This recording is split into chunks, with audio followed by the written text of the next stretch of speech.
Chers amis fidèles téléspectateurs de cette chaîne, nous vous bénissons au nom de notre Seigneur Jésus. Soyez bénis dans vos maisons parce que nous allons passer une demi-heure de partage, une demi-heure de bénédiction avec la parole de Dieu. C'est la voix de votre serviteur, le docteur Joseph Bapichi. Aujourd'hui, dans cette émission, nous allons continuer à parler de la marche avec Dieu. Et je crois que sans plus tarder, nous allons lire dans l'évangile de Jean chapitre 2, verset 1 jusqu'au verset 10. Je vous ai toujours conseillé d'avoir votre Bible parce que on ne peut pas être disciple du Seigneur, on ne peut pas connaître les mystères de la parole de Dieu sans avoir l'habitude de lire sa Bible. C'est pour cela que je vous exhorte. Et aujourd'hui, prenez s'il vous plaît votre Bible dans Jean chapitre 2, verset 1 jusqu'au verset 10. Écoutez ce que la Bible déclare. 3 jours après, il y eut des noces à Cana en Galilée. La mère de Jésus était là et Jésus fut aussi invité aux noces avec ses disciples. Le vin ayant manqué, la mère de Jésus lui dit, « Ils n'ont plus de vin. » Jésus lui répondit, « Femme, qu'y a-t-il entre moi et toi? Mon heure n'est pas encore venue. » Sa mère dit au serviteur, « Faites ce qu'il vous dira. » Jésus lui répondit, là je reprends le verset 4 parce que c'est très important. Jésus lui répondit, « Femme, qu'y a-t-il entre moi et toi? Mon heure n'est pas encore venue. » Quand je reviens sur une phrase, sur un verset biblique, c'est pour vous aider à souligner cette phrase parce que je trouve que c'est très important pour notre partage. Et là, je suis au verset 5. La Bible dit, sa mère dit au serviteur, « Faites ce qu'il vous dira. » Là, vous pouvez également souligner le verset 5 parce que c'est sur ce verset 5 que nous allons baser notre réflexion pour l'émission d'aujourd'hui.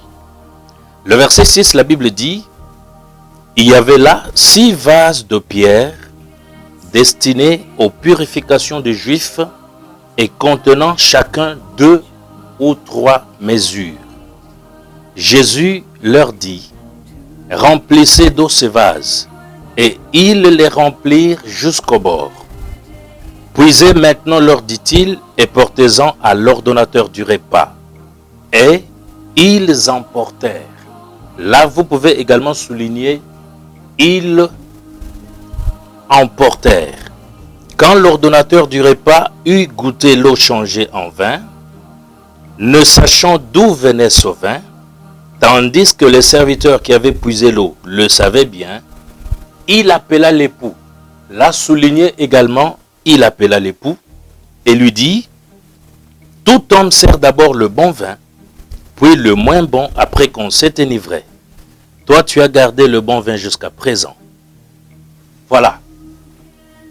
Nous étions en train de parler depuis l'émission passée de la marche avec Dieu. Parce que nous avions dit dans notre première émission qu'un homme, pour vivre des merveilles dans sa vie, pour vivre des bonnes choses dans sa vie, pour réussir dans sa vie, pour avoir la vie éternelle, pour avoir le succès, la réussite et la bénédiction tant matérielle que financière, doit marcher avec Dieu. Et c'est un impératif parce que je le souhaite à tous les amis qui nous suivent, qui ont besoin de vivre la grâce de Dieu dans leur vie. On ne peut pas vivre les merveilles de Dieu sans marcher avec celui-ci. Si nous avons besoin de bénéficier des grandes choses, de merveilleuses choses dans notre vie, dans nos familles, dans nos entreprises, nous devons impérativement marcher avec Dieu. Il y a beaucoup de gens qui marchent avec les amis, il y a des gens qui marchent avec les membres de leur famille, il y a des gens qui marchent avec des militaires pour les protéger, il y a des gens qui marchent avec les membres de leur parti politique, il marche avec les médecins, il marche avec des marabouts et des féticheurs.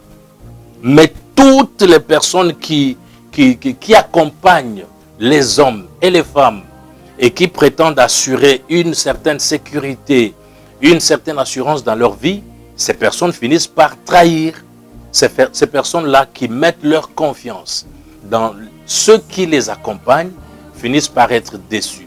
C'est pour cela, bien aimé, au lieu de marcher avec une médaille, qu'elle soit mystique, mystérieuse, qu'elle soit magique ou fétichiste, au lieu de marcher avec la magie, avec les fétiches, il faut marcher avec Dieu.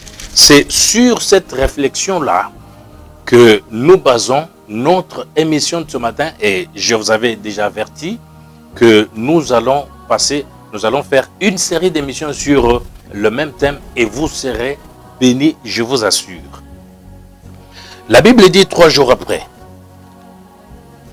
en tant que lecteur de la Bible, quand je vois les chiffres dans les Écritures, ça me donne envie de réfléchir et je me dis, mais qu'est-ce qui est caché derrière ce chiffre? 3 jours après, il y eut des noces à Cana en Galilée. Après 3 jours, il y a eu un événement. 3 jours après quoi? C'est-à-dire qu'il y a eu quelque chose qui s'était passé avant. Et après cet événement qui s'était passé, on a compté 3 jours, un autre événement devait arriver. Et Dieu a permis que cet événement soit marqué dans les Écritures. Et cela est intervenu 3 jours après. Et avec l'œil de la révélation, avec l'œil prophétique, je sais que ça ne cadre pas avec notre pensée du jour, mais je ne peux pas passer outre cette réflexion parce que nous sommes dans une émission qui nous permet de réfléchir aux moyens des Écritures.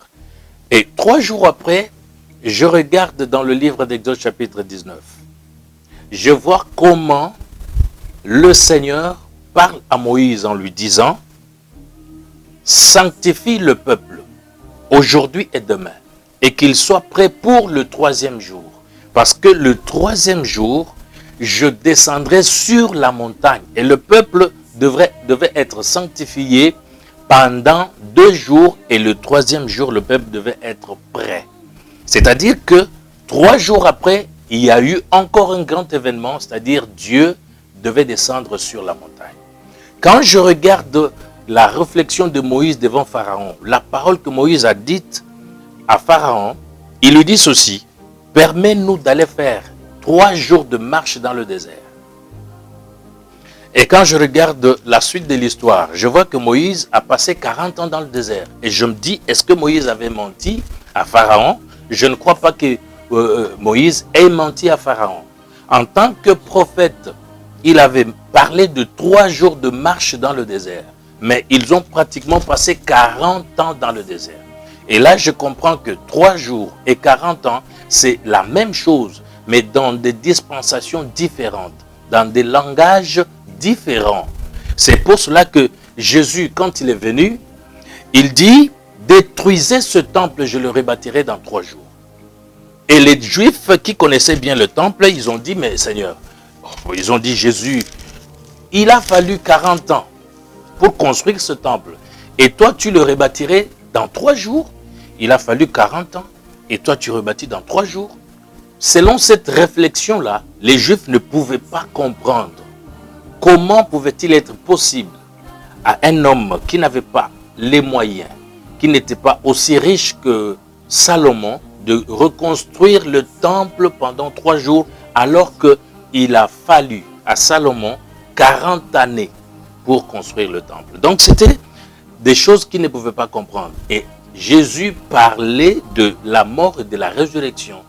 Quand vous regardez l'histoire de Jacob et Laban, vous allez comprendre que la différence, l'espace qui séparait le troupeau de Laban et le troupeau de Jacob était de 3 jours de marche. Cela veut dire, tu es brebis de Laban, pour quitter ce troupeau-là, pour aller dans le troupeau de Jacob, il faut faire 3 jours. Et ces 3 jours étaient très symboliques, nous aurons l'occasion d'en parler prochainement. Et là, je suis en train de parler de la marche avec Dieu. Au verset 2, la Bible dit, Jésus fut aussi invité aux noces avec ses disciples. Dans cette grande fête de mariage, la première personne qui a été citée comme invitée, c'était la mère de Jésus. Cela veut dire que la mère était plus considérée par rapport au fils. La mère de Jésus était là. Et Jésus fut aussi invité. Donc Jésus est cité en deuxième position. Mais quelque chose va se passer pendant la fête. Marie a remarqué qu'il n'y avait plus de vin. Et au lieu d'aller voir l'organisateur de la fête, au lieu d'aller voir l'époux ou le couple qui était à l'honneur ce jour-là, Marie, qui avait la révélation de la personne qui était dans cette fête et qui était pourtant négligée par rapport aux autres invités, Marie qui connaissait les mystères qui entouraient Jésus, qu'on appelle ici son fils, la Bible dit que Marie va voir Jésus, qui n'était qu'un invité de la fête. Marie lui dit, ils n'ont plus de vin. Mais écoutez, la réponse de Jésus, et ça, je trouve que cette réponse n'était pas satisfaisante. Cette réponse n'était pas bonne du tout, parce que moi, si je vais demander quelque chose à quelqu'un et qu'il me réponde de cette manière, je ne vais plus espérer recevoir quelque chose de cette personne-là. Là, quand Jésus dit à Marie, qu'y a-t-il entre toi et moi, femme? Mon heure n'est pas encore venue. Cela veut dire que l'heure de faire le miracle n'est pas là. Je ne peux pas faire ce miracle aujourd'hui. Parce que, d'ailleurs, la Bible dit que Dieu fait chaque chose en son temps. Si ce n'est pas le temps de Dieu, il ne faut pas attendre quelque chose de la part de Dieu. Mais là, je trouve que Dieu, étant éternel, il n'est pas soumis au temps. Il n'est pas soumis à la saison. Il n'est pas soumis à la période. Dieu est soumis à sa propre volonté. C'est le temps qui est soumis à Dieu. C'est pour cela que vous allez remarquer dans l'histoire de la Bible un figuier qui n'était pas à la période de porter le fruit, mais Jésus se fâche parce qu'il n'a pas trouvé un fruit dans ce figuier. Vous allez remarquer que dans la Bible, Marie, cette même femme qui avait enfanté Jésus, ce n'était pas le temps de concevoir parce qu'elle n'avait pas d'ailleurs de mari, mais elle a conçu en dehors de la période. Vous allez remarquer que Sarah, la femme d'Abraham, ce n'était pas le temps pour elle de concevoir, parce qu'elle était déjà ménopausée. En dehors du temps normal pour concevoir, Dieu a fait un miracle et Sarah a conçu. C'est pour dire qu'avec Dieu, il ne faut pas mettre Dieu sous le temps. Il faut mettre Dieu au-dessus du temps. Et le temps est soumis à Dieu. Jésus dit, mon heure n'est pas encore venue. Sa mère avait une foi extraordinaire. Ayant entendu la réponse de Jésus qui n'était pas du tout bonne, qui n'était pas satisfaisante, la Bible dit, sa mère dit au serviteur, faites ce qu'il vous dira. Je vous avais demandé de souligner cette phrase, faites ce qu'il vous dira. Pourquoi? Parce que c'est ici que je vais baser ma réflexion. L'obéissance. Vous avez besoin d'un miracle. Vous avez besoin d'une faveur de la part de Dieu. Vous avez besoin de marcher avec Dieu. Il y a un conseil divin que je donne à travers cette émission aujourd'hui, c'est l'obéissance. La Bible dit que l'obéissance vaut mieux que le sacrifice. Sans l'obéissance, on ne peut pas marcher avec Dieu. Comment peut-on marcher avec Dieu alors qu'on n'obéit pas à ses préceptes, à ses ordonnances, à ses ordres? Et Marie a révélé un secret à ses serviteurs de la fête en leur disant, faites ce qu'il vous dira. Et les serviteurs devaient obéir sans réfléchir. Lorsqu'on marche avec Dieu, il ne faut pas réfléchir avec le cerveau. Il ne faut pas réfléchir avec l'intellect. Il ne faut pas réfléchir avec le cœur. Il faut réfléchir avec la foi. Quand on marche avec Dieu, parfois il faut obéir sans réfléchir. Il faut obéir sans voir l'issue de l'histoire. Et là, Jésus, voyant que Marie avait manifesté une dose de foi qui était en tout cas louable, Jésus devait faire un miracle. Je veux vous dire en passant que Dieu respecte la foi, que Dieu honore la foi, même en dehors du programme de Dieu. Quand vous avez la foi, Dieu est obligé de respecter et d'honorer votre foi pour faire un miracle. Même devant la mort, Dieu a agi en donnant la vie aux morts à cause de la foi. Même devant les paralytiques, devant les aveugles, devant les lépreux, Dieu a fait de miracles à cause de la foi. Dieu respecte beaucoup la foi. Et là, Jésus leur dit, remplissez d'eau ces vases. Et ils les remplirent jusqu'au bord. Sans réfléchir, les serviteurs ont obéi à la voix de Jésus, alors que Jésus n'était ni l'époux, Jésus n'était ni l'organisateur du repas, il n'était même pas de la famille de ceux qui étaient à l'honneur ce jour-là. Il n'était qu'un simple invité. On ne peut pas recevoir quelque chose de la part de Dieu sans l'obéissance. Quand vous regardez bien la vie d'Abraham, vous allez remarquer que Abraham a obéi aveuglement aux ordres de Dieu. Ce qu'Abraham a fait parfois, moi qui vous parle, je ne le ferai pas. Si je serais en tout cas menteur, si je dis que je pourrais le faire. Même vous, c'est pas facile de faire ce que Abraham a fait. Je comprends pourquoi Dieu était si attaché à Abraham. Abraham obéit jusqu'au point de prendre même son enfant pour aller offrir sur l'autel, seulement pour obéir à ce Dieu qu'il avait appelé. La Bible dit, remplissez d'eau ce vase. Ils les remplirent jusqu'au bord. Puisez maintenant, leur dit-il, et portez-en à l'ordonnateur du repas. Et ils emportèrent. Je vous avais dit de souligner et ils emportèrent. C'est-à-dire, ici c'était pour vous montrer à quel point ces gens avaient obéi aveuglement aux ordres de celui qui n'était même pas l'organisateur de la manifestation ou de la fête. Ils ont obéi parce qu'ils avaient écouté un conseil, le conseil que Marie leur avait donné. Et je vous donne un conseil ce matin. Les gens qui marchent avec Satan obéissent à Satan. Les féticheurs obéissent à leurs fétiches. Les magiciens obéissent à leur magie. Mais les enfants de Dieu obéissent rarement à Dieu. Seulement parce qu'on sait que Dieu est bon, il est merveilleux, il est compatissant, il est miséricordieux. Et pourtant, Dieu, c'est comme la science. Quand on n'obéit pas à la voix de Dieu, on ne peut pas vivre ce que Dieu a promis. Quand on n'obéit pas à l'ordre de Dieu, on ne verra pas ce que Dieu a promis de nous donner. Et là, la Bible dit, je suis là au verset 9, verset 8. Puisez maintenant, leur dit-il, et portez-en à l'ordonnateur du repas, et ils emportèrent. Je vais vous faire remarquer une chose. On a puisé l'eau qui était versée dans les vases. Jésus n'a pas touché ces vases. Et à quoi étaient destinés ces vases? Ces vases avaient une autre destination. Ces vases étaient réservés pour un autre usage, un autre emploi.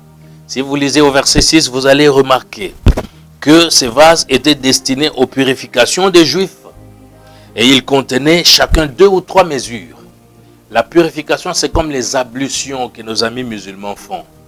Et on mettait l'eau dans ces vases et on utilisait cette eau pour se laver les mains, les pieds, ainsi de suite. Et ce n'était pas un rôle louable. Ces vases étaient négligeables. Ils étaient abandonnés. Mais Dieu est capable de changer la destination d'un vase pour donner à ce vase une destination glorieuse. Jésus donne l'ordre aux serviteurs de remplir les vases. C'est ce que les serviteurs de Dieu que nous sommes faisons aujourd'hui. Les serviteurs de Dieu trouvent des vases vides, destinés à mourir, destinés à échouer dans la vie, destinés à tomber dans l'opprobre, destinés à ne pas aller loin dans leur vie. Mais lorsque on remplit ces vases-là, leur destination change. Et je suis en train d'exhorter quelqu'un qui me suit en ces moments. Où que tu te trouves, quelle que soit la situation dans laquelle tu vis, quels que soient les problèmes de la vie, si tu te laisses remplir, la destination qui t'était réservée changera. Même si tu étais destiné à la mort, la vie viendra. Même si tu étais destiné à l'échec, la réussite viendra. Et là, je dois passer rapidement. La Bible dit, quand l'ordonnateur du repas eut goûté l'eau changée en vin, ne sachant d'où venait ce vin, tandis que les serviteurs qui avaient puisé l'eau le savaient bien, il appela l'époux. Et là, je considère ça comme une erreur. L'organisateur ne savait pas d'où venait le vin. C'est lui qui avait ordonné la fête. Il devrait savoir qu'il n'y avait plus de vin, mais il voit le vin venir. Il devait demander d'où était venu ce vin. Mais il ne s'était pas posé cette question. Le secret était connu des serviteurs.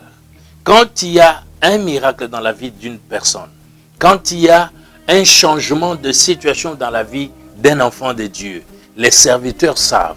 Ils savent que c'est Jésus qui nous a ordonné de remplir ce vase. Aujourd'hui, ce vase a vécu un miracle. L'eau qui était dans ce vase a changé de nature.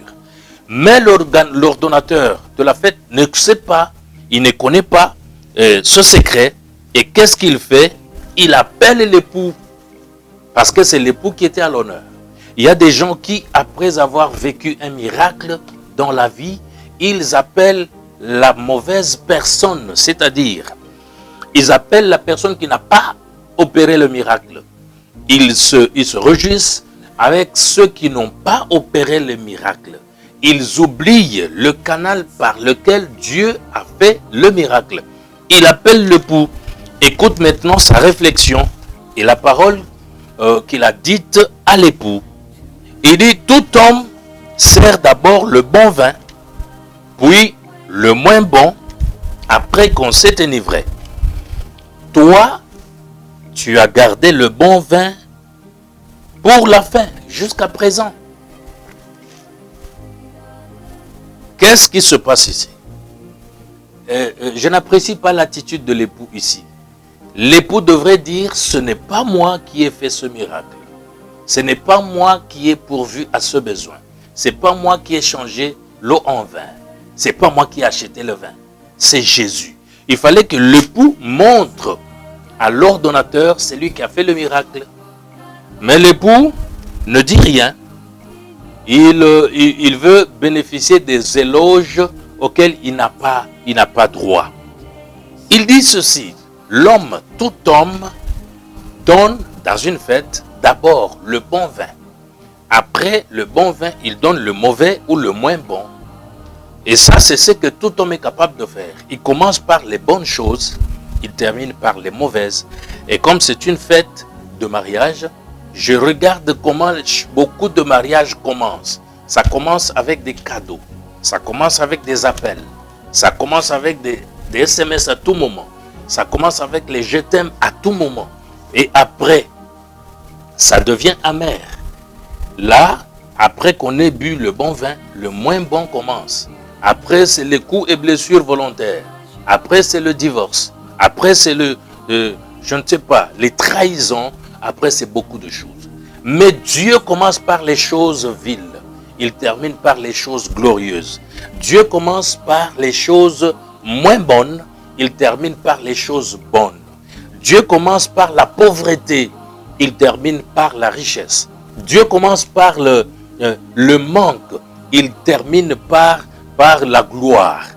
La vie d'un homme peut commencer dans une petite maison et se termine dans une villa. La vie d'un homme peut commencer par terre et se termine en haut. Je souhaite vraiment à tous ceux qui nous ont suivis dans cette émission, que votre vie change. Que Dieu change votre destination. Que Dieu change votre vie en changeant la maladie en guérison, en changeant la pauvreté en richesse, en changeant l'ignominie en gloire. Que Dieu change la mort en vie, qu'il change la stérilité en fécondité. Que toutes les situations dans votre vie puissent changer. Je le crois. Et si Dieu le fait, ce n'est pas la première fois qu'il le fait. Il l'a fait avec beaucoup de gens qui ont marché avec lui. Seulement, je vous exhorte, prenez la décision de marcher avec Jésus de Nazareth. Et vous verrez qu'il changera dans votre vie sans que vous ayez besoin de dormir avec les serpents sous le lit, de dormir avec les crocodiles, de vous réveiller la nuit pour aller au cimetière. Vous n'aurez pas besoin de sacrifier les enfants ou les membres de votre corps. Parce que la Bible dit, c'est la bénédiction de l'Éternel qui enrichit et elle ne se fait suivre d'aucun chagrin. Que Dieu vous bénisse, qu'il multiplie sa grâce et sa faveur dans votre vie. Pour tous ceux qui nous ont suivis, qui nous sont fidèles, tous ceux qui sont abonnés à notre chaîne, je souhaite beaucoup de bonheur, beaucoup de joie, beaucoup de bénédictions et surtout le changement de toutes les situations dans votre vie. Croyez en ces paroles et quelque chose se passera dans votre vie. Je dis merci à notre équipe technique qui est composée de frère Charles Villa, Marco Simaï, Arkadim Vindu, à tous les amis de partout qui nous encouragent, qui nous ont soutenus matériellement, financièrement pour que ces émissions puissent reprendre. Que le ciel leur soit favorable. On va se retrouver sur la même chaîne à la même heure. Merci.